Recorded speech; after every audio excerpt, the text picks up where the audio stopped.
Hello students, I Deepali Mehta welcome you on my YouTube channel smart learning. Students, जैसे मैंने आपको last video में बोला था कि अभी इसके बाद मेरा एक सिर्फ लास्ट क्वेश्चन आएगा एनपीओ से related. So here is the last and the 7th question of not for profit concern. इसके बाद मैं आपको प्रैक्टिस प्रॉब्लम्स देते रहूंगी, सेल्फ असाइनमेंट क्वेश्चंस देते रहूंगी, बट ये हम लोग सॉल्व जो कर रहे हैं वो लास्ट क्वेश्चन सॉल्व कर रहे हैं। As this is the last question of this chapter, if this video will hit 200 views, I will again put a link in the description for the quiz competition related to this chapter with the new set of questions and do attempt on time because वो link ज़्यादा दिन के लिए active नहीं रहेगा. It will be active only for the 3 days. Once it will hit 200 views, उसके बाद से 3 दिन के लिए ही एक्टिव रहेगा और जो फर्स्ट 50 स्टूडेंट्स अटेम्प्ट करेंगे क्विज उसे एप्रिसिएशन सर्टिफिकेट भी मिलेगा. Alright, here is the question. Take a screenshot of the question और make the changes in your government text book. This is your question number 10 on page number 120 but with lot of changes. As you know कि हम लोग कोई भी question as it is तो solve नहीं करते हैं, मैं उसमें बहुत सारे चेंजेस और वैरायटीज डालती हूँ ताकि आपको different types of adjustments solve करने की प्रैक्टिस मिले, and that is also in a limited number of questions. Now let us start with the marking of the question. From the following receipt and payment account KBP engineering college Nashik for the year ending 31st March 2019 and additional information, prepare income and expenditure account for the year ending 31st March 2019 and the balance sheet as on that date. So हमें income and expenditure account बनाने के लिए बोला है और balance sheet बोला है और हमारा ईयर एंडिंग है 31st March 2019, राइट? सो हमारा करंट ईयर क्या हो जाएगा 2018-19. So here I have mention current year 2018-19, okay, but we have to see the structure of the question. इसमें हमें क्या दिया है, तो रिसिप्ट एंड पेमेंट अकाउंट दिया है, एडिशनल इन्फॉर्मेशन दिया है टेबुलर फॉर्म में और कुछ एडजस्टमेंट्स दिए हैं. सो इसका स्ट्रक्चर जो है वो क्वेश्चन नंबर 4 की तरह है जो हमने सॉल्व किया है. नाउ ये मैंने क्यों रिपीट किया, बिकॉज ये टाइप ऑफ क्वेश्चन में सबसे ज्यादा स्टूडेंट्स आपको कंफ्यूजन होता है in the board papers, because when it is given in the word form. से यहाँ पे ऐसे वर्ड फॉर्म में एडजस्टमेंट कर दिए है तो आप उससे रीड करके अंडरस्टैंड कर सकते हो, लेकिन जब कुछ चीजें टेबुलर फॉर्म में दी होती है तो उसे अंडरस्टैंड करना बहुत डिफिकल्ट होता है. और वैसे ही कुछ एग्जाम्पल्स और एडजस्टमेंट्स यहाँ पे लिए गए हैं जहाँ पे आपको अच्छे से सोच समझ के आंसर फाइंड आउट करना है. So let us see the question and we'll do the marking first. We'll start with the additional information and we'll check out first that there is a capital fund given or not. तो पहले check करो कि capital fund दिया है या नहीं है. So yes, over here capital fund is given. तो हमें ओपनिंग बैलेंस शीट तो बनाने की कोई जरूरत नहीं है. ओके, सो अभी हम लोग मार्किंग शुरू करते हैं. नाउ यहाँ पे टेबुलर फॉर्म में 1 अप्रैल 2018 का एक कॉलम दिया है, यानी कि पिछले साल का ये एसेट्स और लायबिलिटीज का इन्फॉर्मेशन है, और 31st March 2019 यानी ईयर एंडिंग की हमें कुछ वैल्यूज दिए हैं. So let us see one by one. Salary due to teaching staff. Now पिछले साल का 75,000 सैलरी आउटस्टैंडिंग है. So check on the payment side, salary to teaching staff दिया हुआ है. यहाँ पे ब्रैकेट में कुछ इन्फॉर्मेशन भी दी है, इंक्लूसिव ऑफ ₹70,000 फॉर 17-18. अब हमारा करंट ईयर है 18-19, तो जो 70,000 है वो लास्ट ईयर से रिलेटेड यहाँ पे इंक्लूसिव है. इसका मतलब कि पेमेंट हुआ है. ऑलराइट, तो जो पेमेंट हो चुका है वो तो यहाँ से क्या हो जाएगा, माइनस लेस फ्रॉम एक्सपेंडिचर हो जाएगा. ऑलराइट, तो ये उसका एक टिक मार्क हो गया यहाँ पे. लेकिन कितना आउटस्टैंडिंग था, टोटल 75,000 आउटस्टैंडिंग था और उसमें से हमने सिर्फ 70,000 पे किया है. सो इसका मतलब ये हुआ कि 5,000 जो है वो अभी भी आउटस्टैंडिंग है. तो अभी भी आउटस्टैंडिंग है तो ये कहाँ पे जाएगा, करंट ईयर्स लायबिलिटीज में जाएगा, because it is still payable for us. Alright, now 31st March 2019 से रिलेटेड भी हमें क्या बोला है, 25,000 आउटस्टैंडिंग है. नाउ स्टूडेंट्स, पिछले क्वेश्चन में भी हमने कुछ ऐसा ही एडजस्टमेंट किया था, बट उसमें क्लियर कट इंफॉर्मेशन दिया था that outstanding subscription as on 31st March 2019 is 16,000. तो हमने फाइंड आउट किया था कि पिछले साल का अभी भी 2,000 आउटस्टैंडिंग है, तो करंट ईयर का 14,000 आउटस्टैंडिंग हुआ. अब सेम वे पे यहाँ पे भी उसका मतलब यही होता है. यहाँ पे 31st March 2019 को टोटल 25,000 आउटस्टैंडिंग है, टोटल 25,000 है. ओके, तो उसमें से 5,000 तो क्या है, लास्ट ईयर का है. जब आपको टेबुलर फॉर्म में देते हैं तो इसका मतलब क्या हो जाता है, this value is as on 1 April 2018 and this value is as on 31st March 2019. It doesn't stand for the year ending or for the beginning of the year. It stands for as on. Okay, so as on का मतलब होता है total 25,000 बाकी है at the end of the year. तो current year का बाकी है ऐसा नहीं बोला है. तो ये 25 में से 5 तो क्या हो गया, पिछले साल का हो गया. राइट, तो वो तो हमने कंपेयर करके फाइंड आउट कर लिया। तो हमारा अभी इस साल का करंट ईयर का आउटस्टैंडिंग कितना हुआ, ये 20,000 हमारा करंट ईयर का आउटस्टैंडिंग हुआ। सो ये जो करंट ईयर आउटस्टैंडिंग है इसका इफेक्ट क्या होगा, एड टू एक्सपेंसेस और करंट ईयर लायबिलिटीज।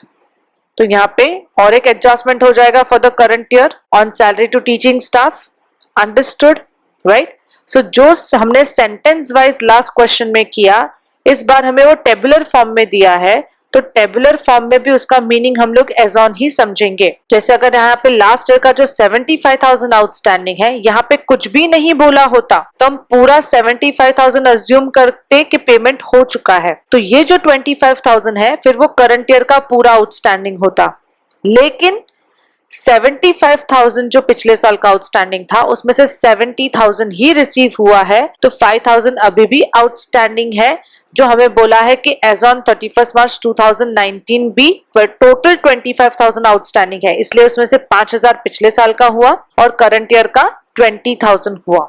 समझ में आया? Okay, now same way tuition fees due 1,30,000 last year, so we have to check on the receipt side. Tuition fees देखो उसमें लिखा है इंक्लूसिव ऑफ ₹30,000 फॉर 17-18, तो ये जो 30,000 मिल चुका है वो तो क्या हो जाएगा, लेस फ्रॉम इनकम हो जाएगा, तो उसका एक टिक मार्क हो गया। अब लास्ट ईयर टोटल आउटस्टैंडिंग कितना था, 1,30,000 था, सो इसका मतलब हुआ कि अभी भी 1,00,000 इसमें क्या है, आउटस्टैंडिंग है। सो ये हमारे लिए इनकम रिसीवेबल हो गया, तो कहां पे जाएगा, करंट ईयर एसेट्स में जाएगा। अभी ईयर एंडिंग पे टोटल 2,00,000 रुपए आउटस्टैंडिंग बोला है टोटल, तो उसमें से 1,00,000 तो क्या हो गया, पिछले साल का हो गया। सो करंट ईयर का आउटस्टैंडिंग भी कितना हुआ, यहाँ पे 1,00,000 रुपीज हुआ, और इसका इफेक्ट क्या जाएगा, एड टू इनकम, बिकॉज ये करंट ईयर आउटस्टैंडिंग है तो 2 इफेक्ट आएगा, और दूसरा इफेक्ट कहां पे जाएगा, करंट ईयर एसेट्स। तो यहाँ पे और एक एडजस्टमेंट यहाँ पे टिक मार्क हो जाएगा। Is that clear? ठीक है। सो जब ऐसे टेबुलर फॉर्म में दिया है तो आपको पिछले साल का जो भी वैल्यूज दिया है उस पर बहुत अच्छे से ध्यान देना है। अगर यहाँ पे भी सेम वे कुछ नहीं बोला होता तो पूरा 1,30,000 हम यहाँ से माइनस करते तो पूरा 2,00,000 रुपया करंट ईयर का आउटस्टैंडिंग होता। But as they have given specific information के सिर्फ 30,000 ही रिसीव हुआ है, तो 1,00,000 आउटस्टैंडिंग हुआ, और करंट ईयर में हमें बोला है 2,00,000 रुपए आउटस्टैंडिंग है, तो वो टोटल आउटस्टैंडिंग है 1,00,000 पिछले साल का और 1,00,000 करंट ईयर का। इसका मतलब समझ में आया?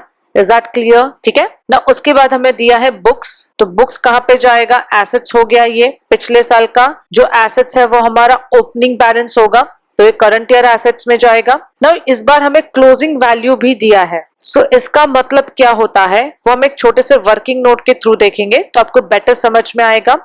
ऑलराइट, बट फिलहाल हम इसे मार्किंग कर देते हैं। ये सारे एसेट्स और लायबिलिटीज हमें एज ऑन 1 अप्रैल 2018 दिए हैं, तो ये हमारे सारे ओपनिंग बैलेंसेस ऑफ एसेट्स और लायबिलिटीज हो गए। देन कंप्यूटर लैबोरेटरी भी करंट ईयर एसेट्स में जाएगा, building fund current year liabilities में जाएगा, fix deposit current year assets में जाएगा, capital fund current year liabilities में जाएगा। अब यहाँ पे जो बुक्स और कंप्यूटर लेबोरेटरी पे क्लोजिंग बैलेंसेस दिया है, इसका मतलब क्या होता है वो मैं आपको एक वर्किंग नोट के थ्रू समझाती हूँ। Okay, just after a while.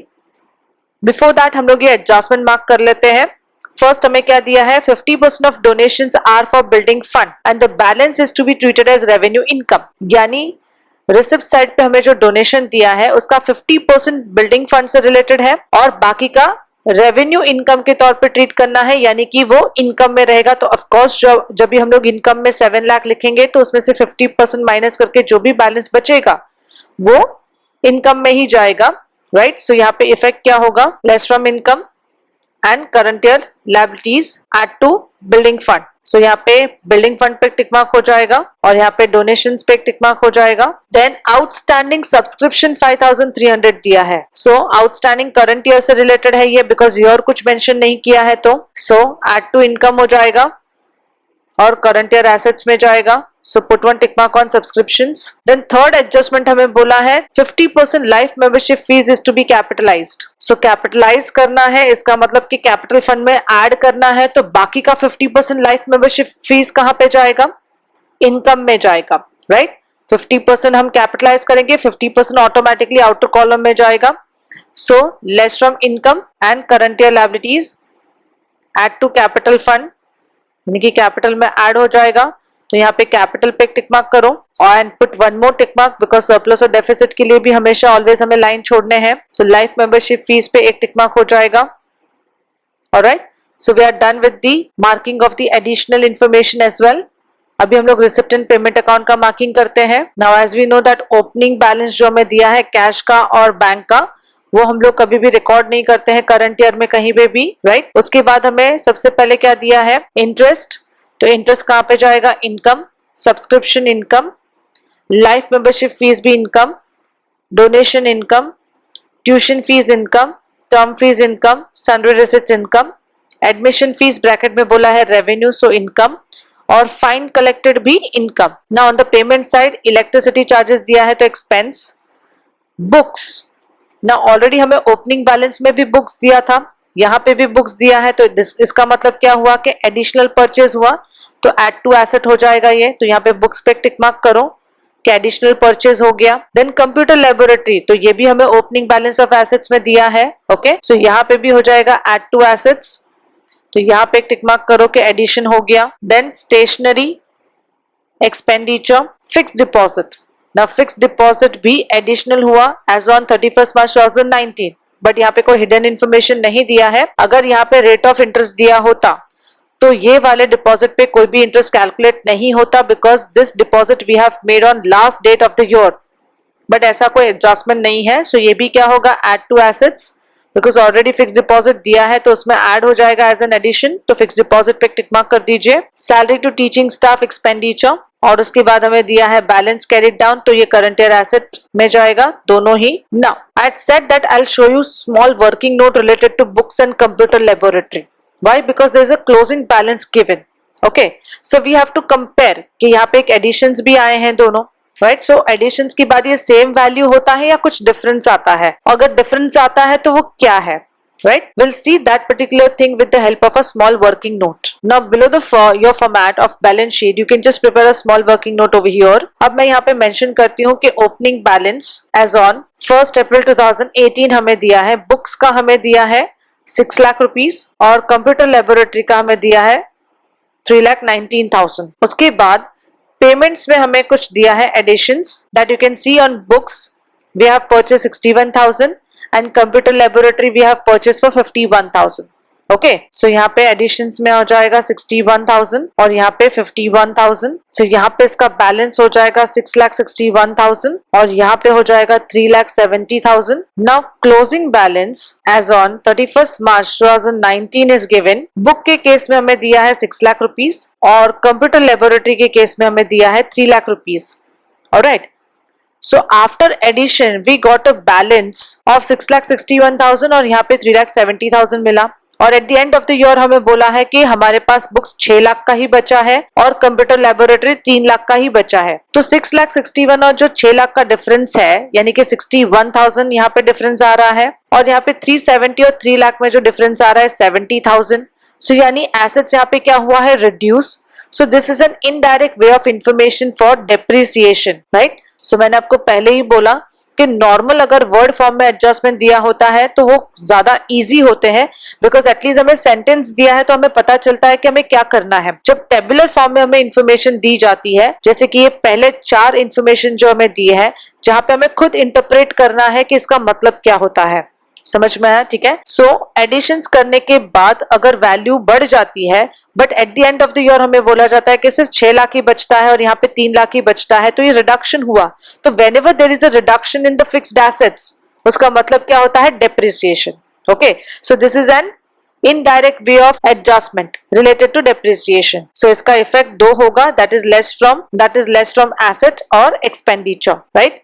So I will put one more tick mark on books over here for depreciation and on computer laboratory also for depreciation. Alright, so आपको I hope ये समझ में आया होगा. और ये working note जो मैंने अभी आपको दिखाया, मैं वापस आपको दिखाऊंगी, so you can note it down. Now prepare a format in your notebook. On the top, write in the books of KBP Engineering College income and expenditure account for the year ended 31st March 2019 at the corner DR and CR. Then balance sheet as on 31st March 2019. Alright. सो आपने format ready कर लिया होगा. Now जैसे question mark करते वक्त हमने पहले adjustment mark किया और फिर जो भी हमें फॉर्मेट दिया था, इसमें सिर्फ रिसिप्ट एंड पेमेंट अकाउंट दिया था तो वो हमने मार्क किया. Now always at the time of solving the question हमें याद रखना है कि सबसे पहले हमें लास्ट ईयर के एसेट्स और लायबिलिटीज ट्रांसफर करने हैं. ओके, सो जो टेबुलर फॉर्म में सैलरी और ट्यूशन फीस दिया है वो तो इनकम और एक्सपेंसेस से रिलेटेड है।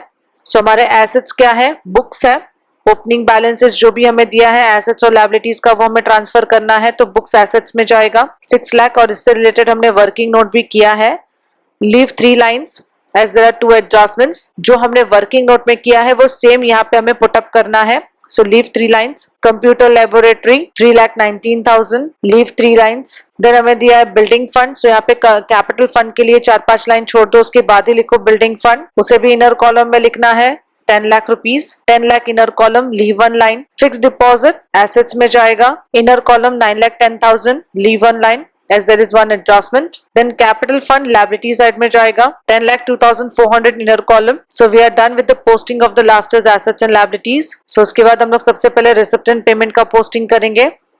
First we'll start with the receipt side।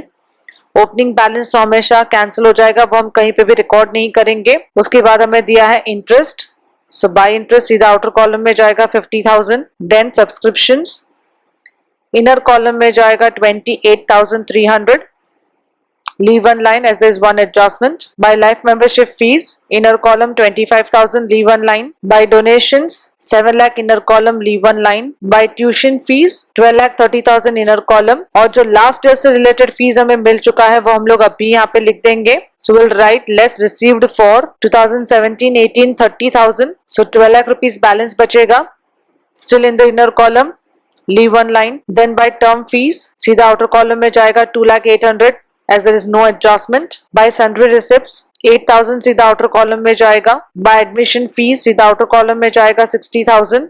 By fine collected सीधा outer column में जाएगा 5,000 as there is no adjustment। Alright, so we are done with the posting of the receipt side। Now we'll start with the payment side। To electricity charges सीधा outer column में जाएगा 55,000 as there is no adjustment। Then हमें दिया है books, तो यहाँ पे आएगा add additions assets में inner column 61,000, so 6,61,000 still in the inner column। Computer laboratory में भी सेम वे पे एड एडिशंस होगा 51,000, 3,70,000 inner column. Then stationery is given 21,850 सीधा आउटर कॉलम में जाएगा as there is no adjustment. उसके बाद फिक्स डिपॉजिट दिया है तो उसमें भी add additions on 31st March 2019 as a date is given in the question, so we are also specifying it। 8,50,000 inner column, so outer column में total हो जाएगा 17,60,000। Then to salary to teaching staff inner column 11,70,000, जो last year के लिए paid किया है तो उसके लिए लिख देंगे less paid for 2017-18 70,000 we have paid, so inner column में 11 lakh rupees बचे। Leave 1 line as there is one more adjustment। Then balance carried down is given, cash in hand 16,650 inner column, cash at bank 2 lakh rupees inner column, so total हो जाएगा यहाँ पे outer column में 2,16,650। Alright, so we are done with the posting of the receipt and payment account। Now we'll do the adjustments।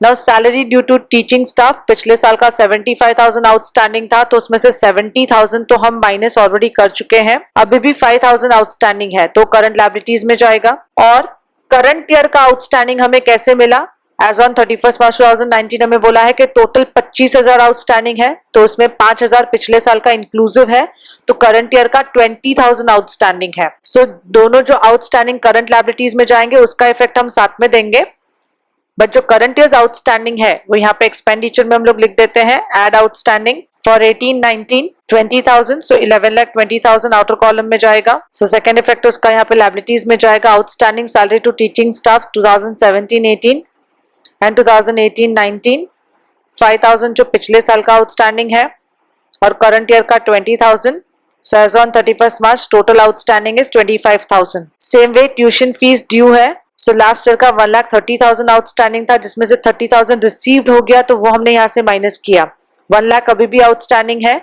और current year का हमें कैसे outstanding मिला, टोटल 2 लाख में से पिछले साल का 1 लाख माइनस कर दिया तो करंट ईयर का भी आउटस्टैंडिंग कितना है 1 लाख। जो एसेट्स में इफेक्ट जाएगा कॉमन इफेक्ट वो तो हम लोग साथ में पास करेंगे, बट जो इनकम आउटस्टैंडिंग है वो यहाँ पे हम मेंशन कर देते हैं add outstanding for 2018-19 1 lakh rupees.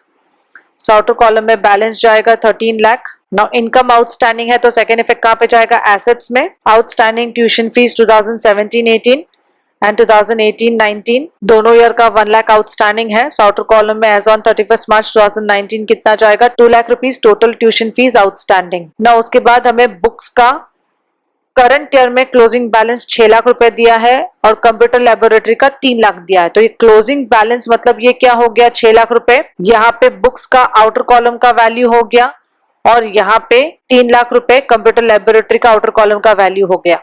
यही चीज हमने वर्किंग नोट में दिखाई कि एडिशंस करने के बाद हमारा वैल्यू 6,61 होता है, बट क्लोजिंग बैलेंस हमें 6 लाख बोला है। यहाँ पे 370 होता है कंप्यूटर लेबोरेटरी से रिलेटेड और क्लोजिंग बैलेंस 3 लाख दिया है। सो जो डिफरेंस है, reduction in the value of fixed assets is a depreciation. Alright, so यहाँ पे हम लोग वही इफेक्ट देंगे, लेस डेप्रिसिएशन 61,000 और आउटर कॉलम में 6 लाख हमने लिख ही दिया है। सेम वे कंप्यूटर लेबोरेटरी में भी लेस डेप्रिसिएशन 70,000, यहाँ पे 3 लाख भी हमने मेंशन कर ही दिया है। अब ये जो डेप्रिसिएशन है इसका सेकेंड इफेक्ट कहाँ पे जाएगा? एक्सपेंडिचर में, books and computer laboratory. So 61,000 books का डेप्रिसिएशन है और 70,000 कंप्यूटर लेबोरेटरी का है।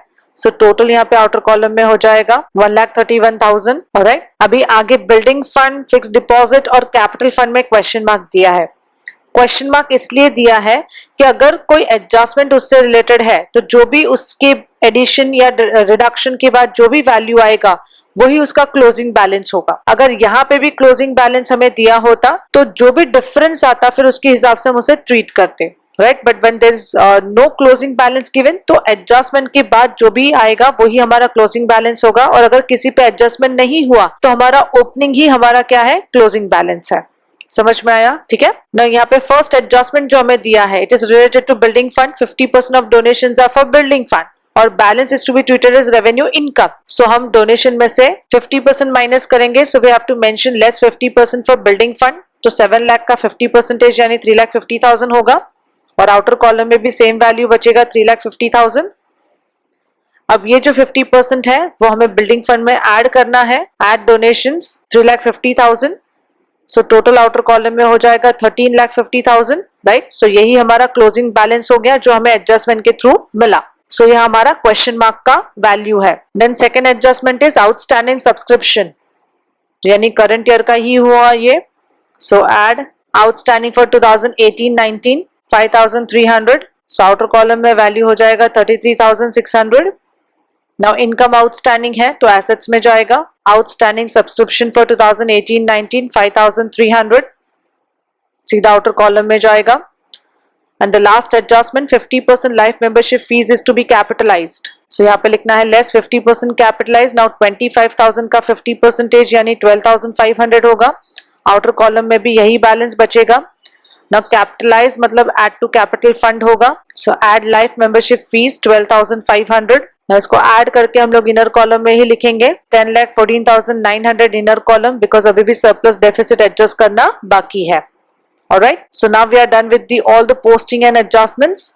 सो now let us start with the balancing of income and expenditure account. Now जब भी अब अगर आप क्रेडिट साइड का टोटल करोगे so will find the total of 20,19,900 on the credit side और अगर आप डेबिट साइड का टोटल करोगे so you will find the total of 13,27,850। सो यहाँ पे क्रेडिट टोटल ही ज्यादा है। सो यहाँ पे हमें डिफरेंस क्या मिलेगा? 6,92,050। ये हमारा सरप्लस है। सो हमें क्या लिखना है? To excess of income over expenditure that is surplus 6,92,050।